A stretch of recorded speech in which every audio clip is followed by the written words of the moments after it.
37, and I'm in Berlin, Germany. I'm an assistant cameraman for a unit for the March of Time, and we're working to get footage of German citizens talking honestly about life under Hitler. Or at least as honest as they could get without being beaten across the head with a truncheon.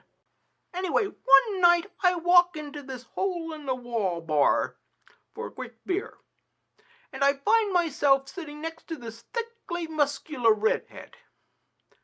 I didn't speak German, but I knew she was on the prowl because she gave me the old up-and-down look. And I responded by giving her the old up-and-down look. And the next thing I knew, we were back at her apartment doing the old up-and-down. And in and out. And at least one loop-de-loop. One helpful tip. If you find yourself about to have sexual congress with a muscular woman, make sure you stretch first, because those sporty types will run you ragged. Seriously, my leg cramped up something fierce at least twice. I wake up the next morning, still groggy from both the exertion and the German beer. I look up at the wall and I see a poster for a movie called The Blue Light. And I notice that the woman on the poster is the same woman sleeping next to me. That's when I realized that I had slept with Hitler's favorite filmmaker, Leni Reifenstal. It was the first and only time in my life I felt like my penis was going to snap off and make a run for it. Just then, 3 men, all wearing Nazi armbands, burst in, and one of them started screaming at a freshly broken Leni.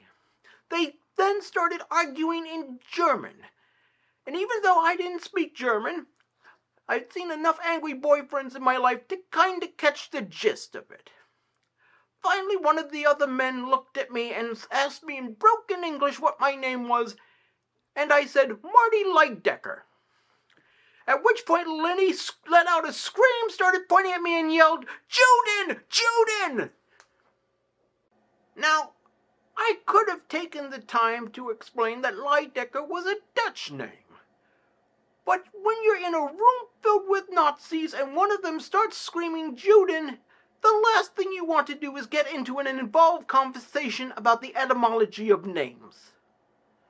So I went to plan B, which was to grab my pants and jump out the window. I had gotten very good at plan B over the years. I spent the next 8 days making my way to the border of neutral Switzerland, finally crossing over in a daring plan that involved a phony passport, some stolen fireworks, and a red cocktail dress that I could barely pull off. Damn my wide hips. Anyway, from there I was able to make my way back to America. After the war, Leni was held by the Allies for possible war crimes. I got John Huston to find her location using his army connections, and then I asked him to pass along a package for me. It was a 45 of Spike Jonze's Der Fuhrer's Face, and I had signed the sleeve with warmest regards, Marty the Juden Lydecker. It got me a 3-month investigation by the FBI, but it was so worth it.